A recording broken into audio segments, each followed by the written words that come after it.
Expresión profesional en nutrición. Noticias, entrevistas, comentarios y análisis.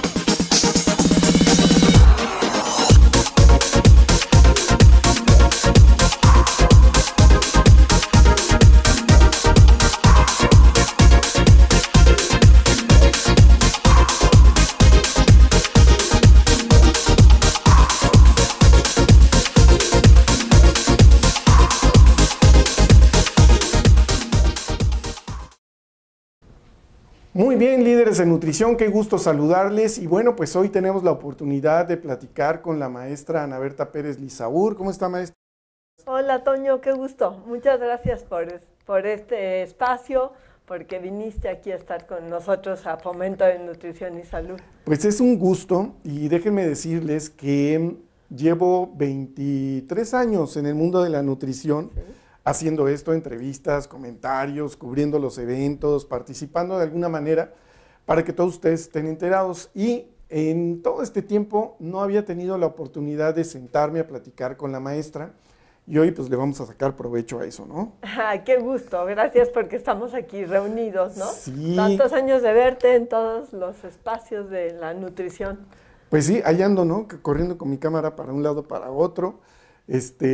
Siempre corriendo, porque así es, pero hoy nos vamos a tomar este tiempo para platicar y para conocer a la maestra Ana Berta Pérez Lisaur.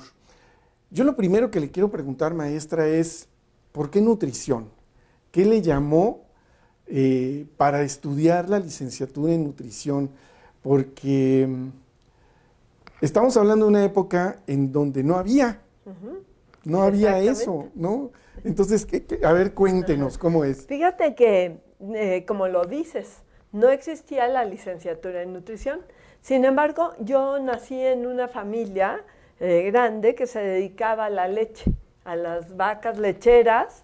Mis padres se dedicaban a producir leche y a vivir en el campo. Entonces, toda la vida, de pequeña, de joven, tuve mucho contacto con la comunidad, con las personas que trabajaban en la ordeña, con las vacas, y eran personas de campo.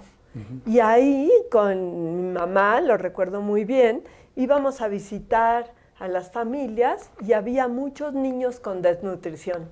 Había niños con desnutrición, niños enfermos. Recuerden, esto hace 52, 53 años, y había muchos problemas de desnutrición y no había cómo salir adelante. Había que acompañarlos a hospitales, al Infantil de México, al Federico Gómez, cuando ya los niños estaban muy enfermos. Y también fui voluntaria en la prepa, y para quienes quieran en algún momento estudiar nutrición o tengan la duda, vayan a un hospital, sean voluntarios, vayan a un centro de salud, sean voluntarios y verán cómo se van a enamorar de aquellos niños que tienen una necesidad. Yo no puedo dejar de olvidar a aquel chiquito que seguramente anda en este mundo también haciendo algunas cosas, cuando lo levanté de la cuna en el Federico Gómez y con una carita, un niño desnutrido, con marasmo, que me decía, no me vuelvas a dejar en la cuna, ¿no? Vale. Porque necesitaba no solamente alimento, necesitaba cariño, ¿no? Entonces, eran niños que necesitaban alimento, escondían su alimento cuando les llevaban las charolas, tomaban su alimento y escondían debajo del colchón algo de lo que quedaba, una tortilla, un pedazo de pan.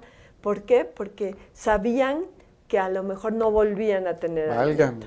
Entonces, eran épocas todavía en donde la desnutrición, cosa que ahora a lo mejor no nos lo podemos imaginar, más que con los niños en zonas indígenas, la desnutrición era muy importante, ¿no? Entonces, pues a mí me ha tocado esa transición de ver niños que vivían con desnutrición y ahora cómo se ha movido esta transición epidemiológica al sobrepeso y la obesidad, ¿no? Sí. Aquí hay algo interesante porque en ese momento había en la Ciudad de México zonas rurales, que todavía hay por ahí en Xochimilco, Milpalta, ¿no? Todavía está Tláhuac, todavía, pero había eso, ¿no? Teníamos una ciudad con unas zonas aledañas, ni tan lejanas como Iztapalapa, ¿no? Que tenía ranchos y estas vacas lecheras, ¿no?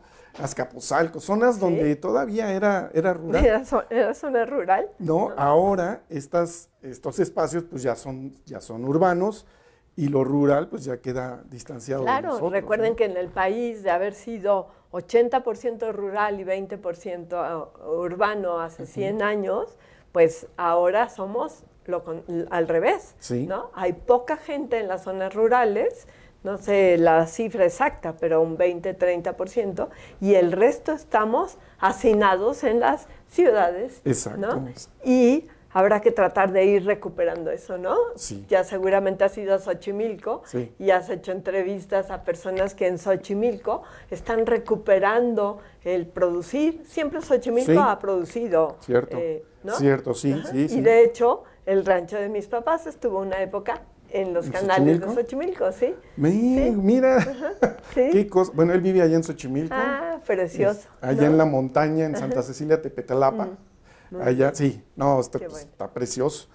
Y entonces, este es el primer contacto con una realidad que se vivía en ese momento, y surge este anhelo, cariño, ¿no? gusto por hacer algo por estas personas, por estos niños, y entonces me acerco a buscar en las universidades. Fui a la UNAM, ¿no? Pero yo no quería medicina porque no había nutrición en la UNAM en ese momento. La EDN no existía como EDN, existía como la escuela del doctor Quintino Lascuaga, y de ahí el nombre de la Escuela de Dietética y Nutrición, Quintino Lascuaga. Y fui a la Ibero, a la Universidad Iberoamericana, porque ahí tenían química, entonces era como cercano a la nutrición, pero no era nutrición. Y en la Ibero me dijeron, estaba la doctora Elba Durán, y me dijo, vamos a abrir nutrición. Y yo dije, bueno, pues yo de aquí soy, esto es lo que quiero. Y entonces empezamos toda esa etapa que fue muy difícil para la doctora Elba Durán, y le metió muchísimas ganas. Ella fue una luchadora para que la licenciatura en nutrición se iniciara en la Universidad Iberoamericana.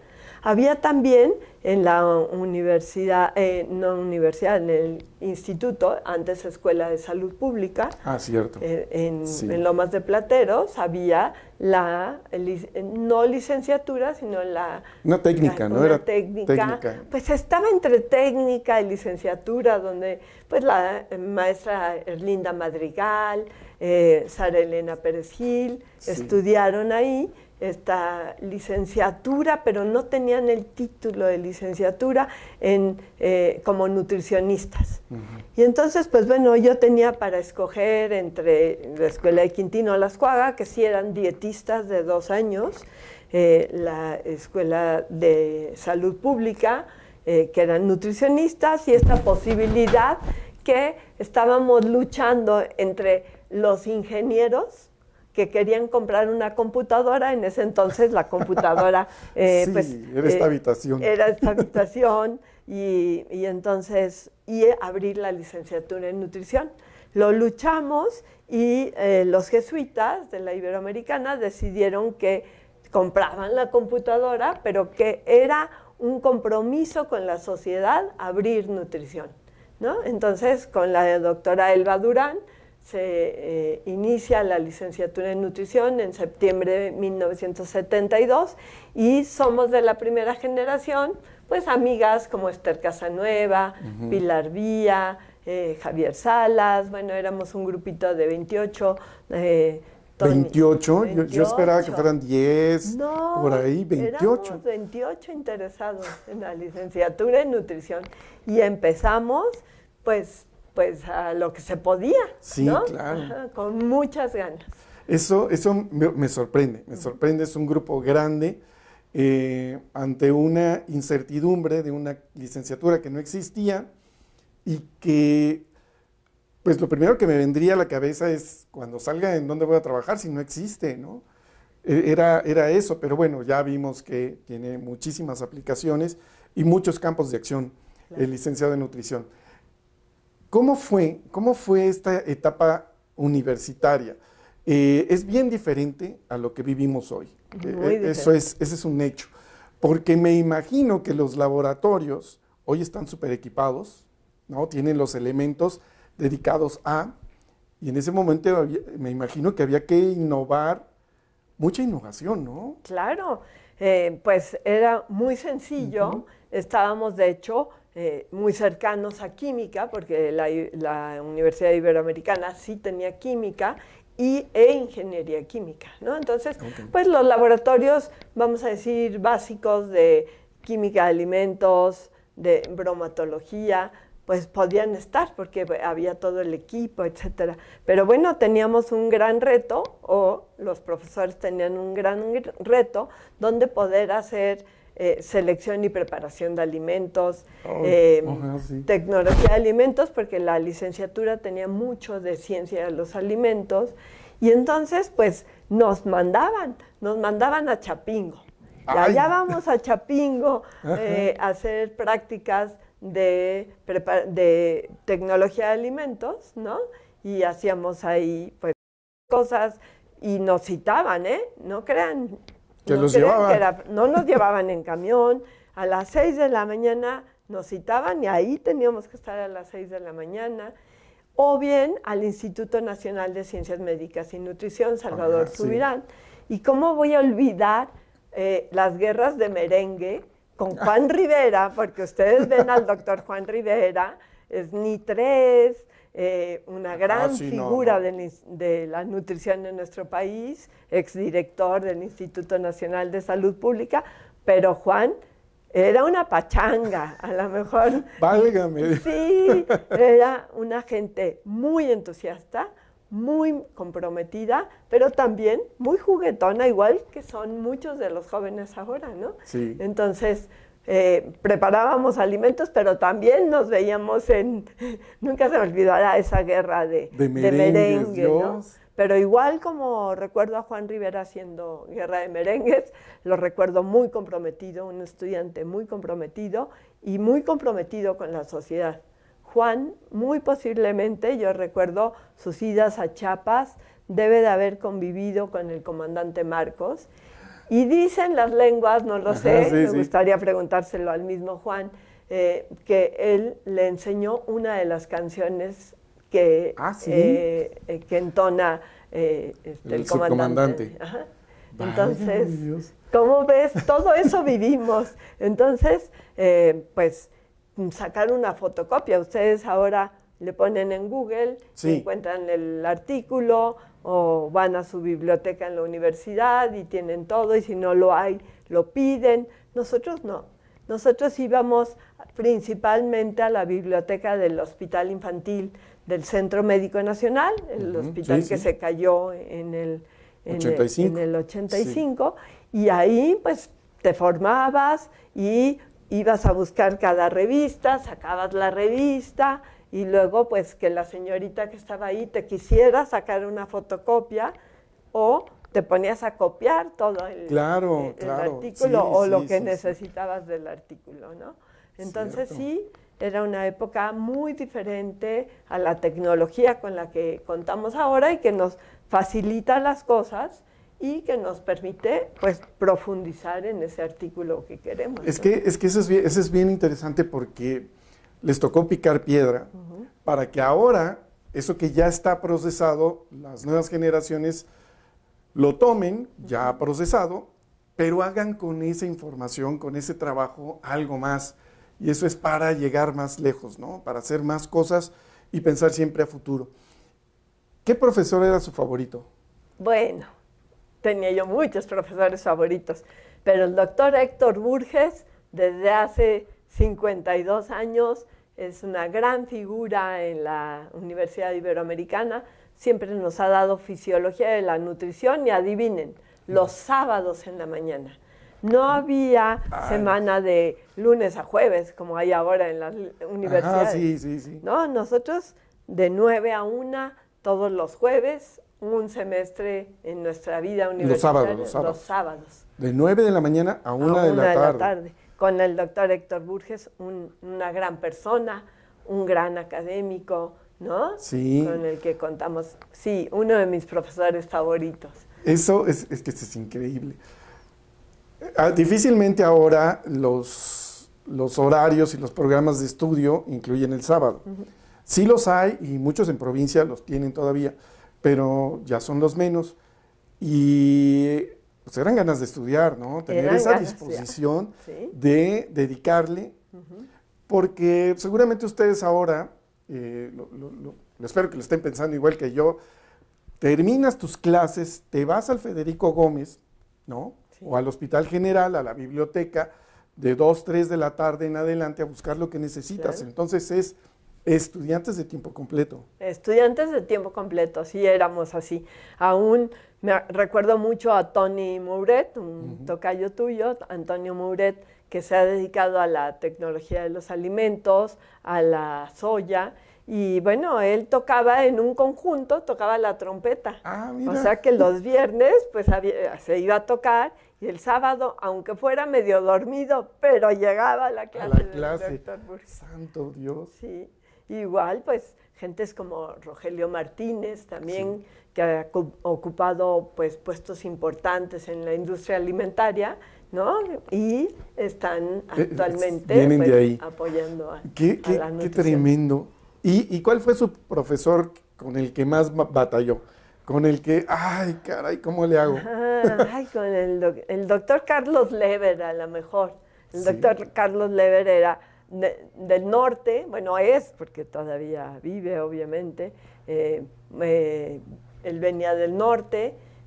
Chihuahua, Sonora, por allá. Por allá, muy exigente, ¿no? Nada de... Ya ves cómo son los norteños fuertes. Sí. Entonces como que a veces no nos entendíamos.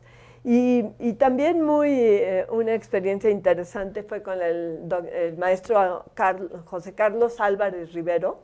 Él fue el fundador de Cencon, que es una empresa que hace toda la parte de sanidad alimentaria, ¿no? Pues son quienes empezaron haciendo cultivos de microbiología, para saber si los alimentos están en condiciones de consumir. Obviamente siguen haciéndolo, Cencon es una gran empresa y pues ahora hacen muchas cosas de aditivos, de contaminantes, etc. Tristemente perdimos al José Carlos Álvarez Rivero en el temblor de hace 2017, años. De ¿no? 2017 se cayó en su edificio. ¿Álvaro Obregón? Era Álvaro Obregón, ¿no? Se cayó su negocio y él y uno de sus hijos estaban adentro. Ahí, cierto, y fallecieron ahí. Él fue también una gente que era difícil porque a las 7 en punto cerraban la puerta, ¿no?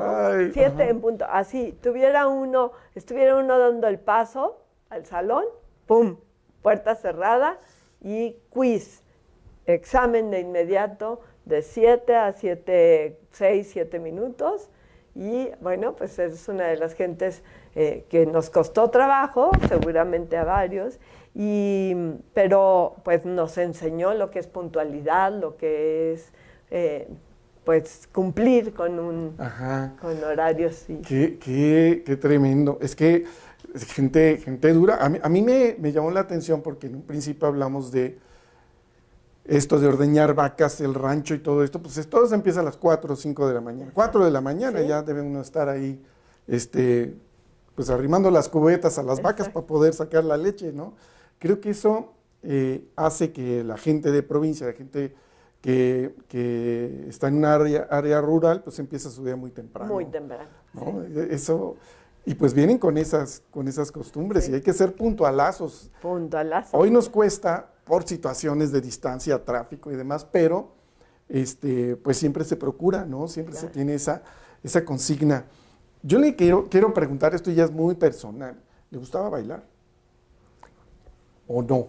¿Crees que no mucho? ¿No era una gente de mucha salir y esto? Por esta situación que pues vivíamos el 60% en el rancho y pues ahí no había cómo ir a bailar, entonces no fui una gente muy bailadora, bueno, ni soy tampoco muy bailadora, ¿no?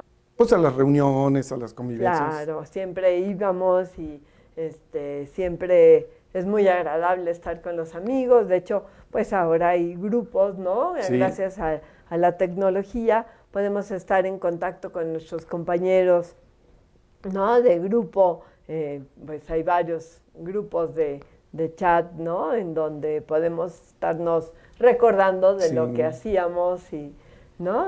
Pero ustedes se encuentran con frecuencia en eventos, en congresos, ¿no? Claro, con bueno, Juan, con Marta. yo he tenido pues la gran alegría de haber sido compañera de Esther Casanueva, una gran nutrióloga. Ya para ustedes, muchos de ustedes ya no la conocieron, otros más seguramente sí. Esther era una persona muy capaz, muy exitosa. Ella viniendo de una familia sencilla, logró entrar a la Iberoamericana becada, después hacer una maestría y un doctorado en la UNAM y llegar a ser SNI 3 del Sistema Nacional de Investigadores 3, ¿no? Desgraciadamente, al igual que Gina Toussaint, que María Eugenia Mena, pues se nos han adelantado unas grandes nutriólogas, ¿no? Pero cómo no olvidar el día que se recibió de doctorado. Sí. Bueno, pues le hicimos una comida en la casa de ustedes y Gracias. fue ahí la doctora Kaufer, estaba Esther, Agustín su hijo, Agustín Ávila, y estábamos, bueno, íbamos a comer sabroso para celebrar este gran acontecimiento del doctorado, cuando nos hablan y nos dicen que nos dan la cita para ver al secretario de Salud, en ese momento el doctor Julio Frenk, nos daba la cita para que le platicáramos del plato del bien comer. Entonces, adivina en qué se convirtió la comida.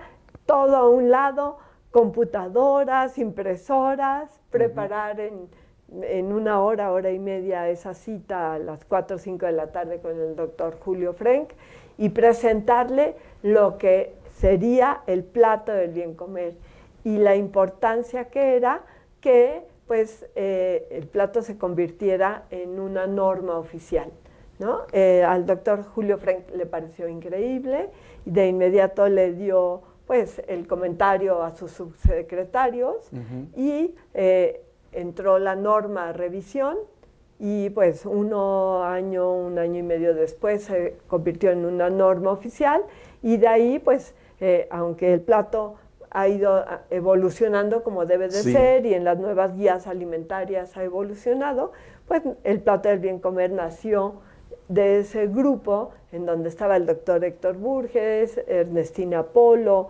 Marta Kaufer, no recuerdo a todos, prefiero no nombrarlos para no olvidar a algunos. Algunos que están, sí. Pero bueno, ese tipo de cosas hacíamos, cambiábamos un acontecimiento es una celebración por ir muy importante, por ir con el secretario de Salud. No, es que eso, híjole, qué impresión, qué momentos, ¿no? Qué momentos históricos, porque la verdad es que marcaron un antes y un después, ¿no? México es, en ese momento cuando entra esta norma, dejamos de utilizar otros modelos y nos vamos con ¿no? Nos vamos con este plato del bien comer que, bueno, ha tenido un resultado importante, dado que también vimos al secretario de Educación Pública y se introdujo a los libros de texto. Sí. Entonces eso hizo que pues generaciones ya lo conozcan.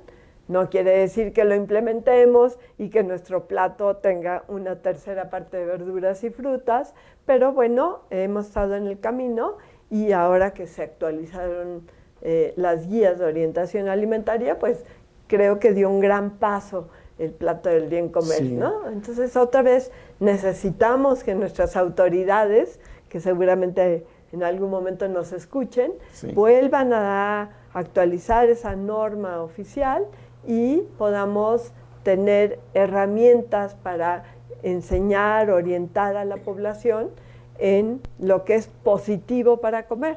No solamente lo negativo a través de sellos, pero lo más importante es cómo cambiar hábitos de manera positiva. Entonces, bueno, yo he utilizado y he tenido grandes experiencias con el plato del bien comer. Desde yo capacité a muchos promotores de salud en Chiapas, Oaxaca, Tabasco, Michoacán, Estado de México, zonas indígenas, y el plato se puede adecuar tanto a personas increíbles como son los indígenas, pero sencillos, como a si estoy en un evento en donde estén directivos de empresas, puedo utilizar el plato del bien comer, dando ejemplos con distintos alimentos, ¿no? Pero todos aportando nutrimentos. Aquí voy a dar un gran salto, porque esto me parece muy interesante, porque se conoce a la maestra Ana Berta Pérez Visaúl precisamente por estos trabajos, ¿no? Por esto que se ha hecho, que se ha desarrollado, y mucha gente lo sabe y lo ha visto. Hay un sistema mexicano de equivalentes, ¿no? que nos da la información de los alimentos en México, y creo que eso es muy bueno. Y ese es un trabajal, o sea, la verdad, y aquí lo quiero decir delante de usted, que es un trabajal que se tiene que respetar y que se tiene que, sobre todo eso, mantener la ética a la hora de utilizarlo, y no adquirirlo, desde luego, y no sacar provecho de él, sino adquirir el original, ¿no? Gracias, Toño. Tú me preguntabas hace un momento también que cuál había sido una aportación a la nutrición en estos años. Yo creo que el Sistema Mexicano de Alimentos Equivalentes, conocido por todas las nutriólogas y nutriólogos como SMAE, es una gran contribución de la doctora Berenice Palacios, que es coautora, y de tu servidora, porque hicimos con base en lo que existía en Estados Unidos, le llaman ellos intercambios de alimentos. Nosotros nos pusimos a pensar, bueno, ¿cómo es posible que estemos empezando a usar ese sistema cuando no estaban incorporadas las leguminosas en ese sistema, ¿no? Entonces de ahí fue que nos nació y hicimos una propuesta de este sistema de equivalentes. Fue avalado en las instalaciones de la Ibero por maestros como la doctora Elba Durán, como Luz Elena Pale de la EDN. Nos reunimos un grupo importante, Lupita Esquivel, Julia León, fuimos un grupo importante y avalamos esto, y de ahí se inició este proyecto de ir sumando alimentos a esta publicación, que ahora también está en digital, la encuentras digital e impresa. Y lo que es muy importante es que decidimos, Leti Marván, que fue con quien empezamos, y Berenice y yo, que fuera parte de la estructura de fomento de nutrición y salud.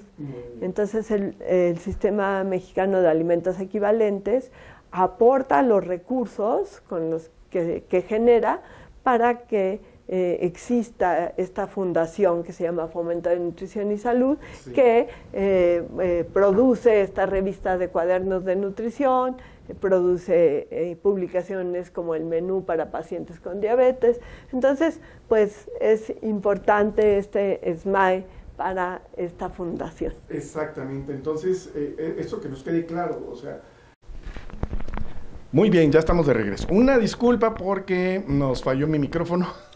Ya llevamos un rato ahí batallando con él, ¿verdad? Pero bueno, aquí está la solución. Decía yo que justamente estas publicaciones, pues bueno, son el sustento de cuadernos de nutrición del Fomento de Nutrición y Salud. Entonces, lo que nosotros adquiramos, lo que nosotros consumamos de cuadernos de nutrición, pues ayudan a esta fundación a subsistir y a generar más contenidos. La revista es una muy buena publicación, ya la hemos comentado muchas veces, tiene cosas que a ustedes les va a servir o les ha servido durante mucho tiempo, y yo creo que ahora es en versión digital y es bien barata. Sí, yo les hago de verdad una invitación para que yo creo que el SMAE es una herramienta básica para los nutriólogos. No quiere decir que las personas deban comer por equivalentes o deban comer midiendo energía, sino deben de comer por gusto, por placer, pues todas estas cualidades que tiene la alimentación. Pero sí recordar que es importante que el ESMAE lo adquieran a través de Fomento de Nutrición y Salud, porque pues nos permite publicar esta gran revista que es Cuadernos de Nutrición, que inició en 1978 más o menos de esta manera, y ahora está así. ¿Y qué crees? Hacemos el lanzamiento a una nueva imagen de Cuadernos de Nutrición en el número que va a salir en marzo sobre niños. Entonces, ya te invitaremos ¿al lanzamiento para que nos ayudes a promoverlo, ¿no? Y creo que es muy importante porque tiene grandes autores, un gran comité editorial, entonces aprovechémoslo. No solamente quienes están estudiando, yo creo que Cuadernos de Nutrición nos ayuda a mantener nuestro todo profesional, sí, todo profesional debe de leerla, es bimestral, la verdad es que, y es súper económica la suscripción, entonces bien vale la pena, vale muchísimo la pena adquirir la información, que es lo que se está finalmente comprando, ¿no? Información sobre nutrición y todo lo que gira alrededor, alimentos y demás. Vamos a cambiar de tema, perdón, pero quiero aprovechar esto, que estábamos hablando de los aportaciones de la maestra al mundo de la nutrición, y hay dos que me llaman la atención en los que ha participado, que son el colegio y la ANFEM. Sí. En esas dos agrupaciones, en esas dos, uno como colegio y la otra como asociación, pero que surgen de una necesidad, ¿no es así? Sí, surgen de una necesidad porque cuando yo les comentaba que soy de la primera generación de nutriólogos en el país, de licenciados en nutrición en el país, pues cuando terminamos la licenciatura con Esther Casanueva y otras varias personas más, también estaba Luz Helena Pale, pero principalmente Esther Casanueva, formamos una asociación de egresados de la Ibero, sí, que después se convierte en AMENAC. Cierto. AMENAC nace de ahí.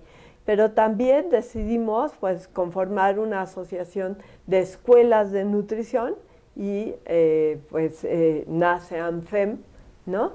Y después pues nos van pasando los años, hay egresados y necesitamos asegurar la calidad académica de los nutriólogos, y es así como se conforma la certificación del nutriólogo en el Colegio Mexicano de Nutriólogos, que pues ahora es una gran institución que nos permite, saber que hay nutriólogos, pero hay nutriólogos que están certificados y eso permite, ¿no? Que de alguna manera tienen esa actualización y esa ética profesional, tienen que cumplir con una ética profesional que ahora de repente nos hace mucha falta, ¿no?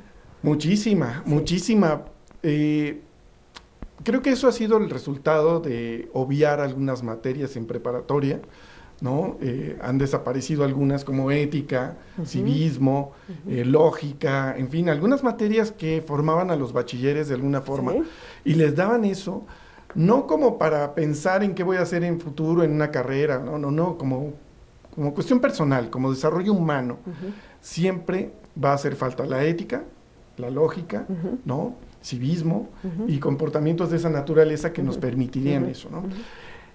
Creo que estos aportes que ha hecho al mundo, al gremio de la nutrición, bastante vastos, la colocan y la ponen en una posición muy, no de privilegio, pero sí de admiración, más bien.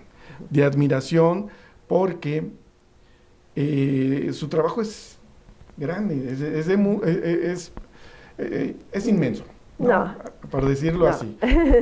Su contribución es que no creo que haya estudiante de nutrición que no haya leído algún artículo o referencia a usted. de eso no cabe duda. Lo acaba de decir, hay muchos artículos que están situando a Esther Casanueva, por ejemplo, y pues son sus pares, ¿no? Claro. Ahí estuvieron. Sí, bueno, pues más que un privilegio, como dices, yo creo que es un gran reto y un gran compromiso el que tengo, ¿no? Un gran compromiso de continuar pues, luchando porque el licenciado en nutrición tenga un lugar en el equipo médico, en el equipo tecnológico, en el equipo de orientación alimentaria, en tantos espacios en donde podemos estar, ¿no? Entonces, creo que tenemos un gran compromiso para las generaciones nuevas, el material que, como tú comentas, hemos podido publicar. Uno de ellos es el libro de nutriología médica, ¿no? Sí. Nutriología médica, yo creo que 5 ediciones hicieron un parteaguas en nuestro país, porque había pues material bibliográfico extranjero y nutriología médica fue uno de los primeros libros en español con datos mexicanos. Y bueno, esta 5ª edición también con la doctora Marta Kaufer, Sí. Victoria Ramos y el doctor Gutiérrez Robledo, pues permiten a los estudiantes ponerse al día en conceptos de nutrición y a los egresados mantenerse actualizados, ¿no? Entonces, pues bueno, eso es lo que yo creo. Es increíble, pero ya para terminar, porque la maestra tiene más compromisos, quiero hacerle esta última pregunta. ¿Cómo cree que debería evolucionar el papel del nutriólogo en el futuro? Muy buena pregunta, Toño. Es realmente en este mundo tan cambiante, en donde la alimentación sigue siendo, obviamente, el pilar de nuestra salud, en donde necesitamos mantenernos sanos, el nutriólogo tiene una posición muy importante en lo que es prevención de la salud. Es decir, cómo aportamos a la ciencia, a través de la investigación, conceptos para que la gente se mantenga más sana, ¿no? Vamos a vivir más años. Muchos de los chicos que nos están escuchando en este momento seguramente van a llegar a los 100 años, ¿no?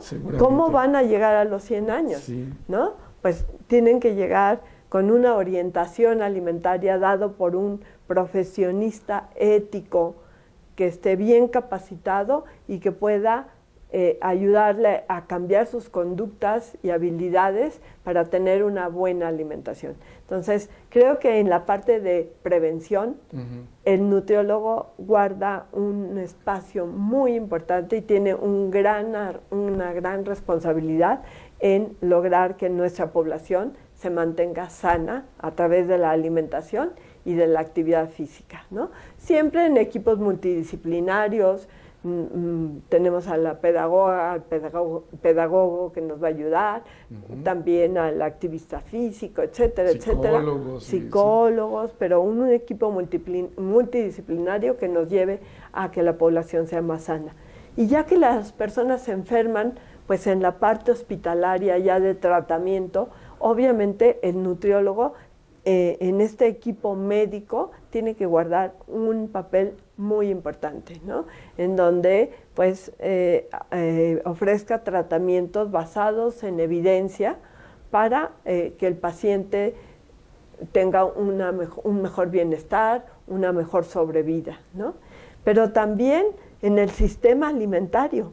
Entonces, ya hay licenciaturas que están retomando el alimento desde el campo, y más en esta necesidad que tenemos de salud planetaria, ¿no? Necesitamos que nuestro planeta mejore la situación del cambio ambiental, del cambio de temperatura en nuestro... Entonces, retomemos, queridos nutriólogos y nutriólogas, estudiantes, quien nos esté escuchando, retomemos a los alimentos desde el campo, ¿no? Sí. Entonces, desde ahí, ¿cuánto se produce? ¿De qué tipo de alimentos se produce? Recordemos que ha habido investigaciones en donde el arroz tiene mayor cantidad de vitamina A, por ejemplo, ¿no? Y ¿cómo hacemos para que se produzca la cantidad que vamos a consumir y no en exceso? ¿Para qué? Para disminuir la pérdida de alimentos, ¿no? El desperdicio de alimentos que viene desde el campo y llega hasta nuestra casa, nuestra mesa, nuestro refrigerador, ¿no? Sí. Porque pues toda esa parte también del sistema alimentario, desde el campo hasta la mesa, es muy importante. Y yo creo que para los jóvenes ahí tienen una gran área de oportunidad, ¿no? Sí. Esto, ¿no? Y no digamos también la parte genética, ¿no? Sí. En donde, pues seguramente en unos años podrán decirnos exactamente qué nos conviene comer de acuerdo a mi genética, ¿no? A lo mejor a mí nunca me tienen que restringir el sodio, porque genéticamente el sodio no me va a afectar, ¿no? Entonces, ¿para qué me lo quitan, no? O ¿para qué me quitan los hidratos de carbono si mi genética no va a permitirme llegar a diabetes, por ejemplo, ¿no? Exacto. Entonces, también en esta parte de evolucionar hacia un doctorado en nutrigenómica, en epigenética, etcétera, pues nos va a permitir incidir en la población, ¿no? También, ¿no? Y en ciencia de los alimentos, hablamos mucho de la industria, la criticamos, pero ayudemos a la industria a hacer cambios en sus portafolios, ¿no? Entonces, los nutriólogos se pueden preparar después de la licenciatura en maestrías más hacia desarrollo de productos y de esa manera hacer cambios en los portafolios de la industria para una mejor alimentación. Exacto, no, pues excelente. Maestra, le agradezco muchísimo que nos haya dado este tiempo, que nos haya compartido su experiencia y vida, y que, bueno, pues ahora ya la conocemos un poco más. Gracias. Sé que ha sido muy breve el tiempo y nos vamos a quedar con ganas de platicar muchísimas cosas, pero lo vamos a dejar para una segunda ocasión. Sí, una segunda ocasión. Claro, ¿sí? Con mucho gusto lo hacemos. Muchísimas gracias, maestra. Muchas gracias, Toño, y gracias, líderes de nutrición. Gracias. Gracias.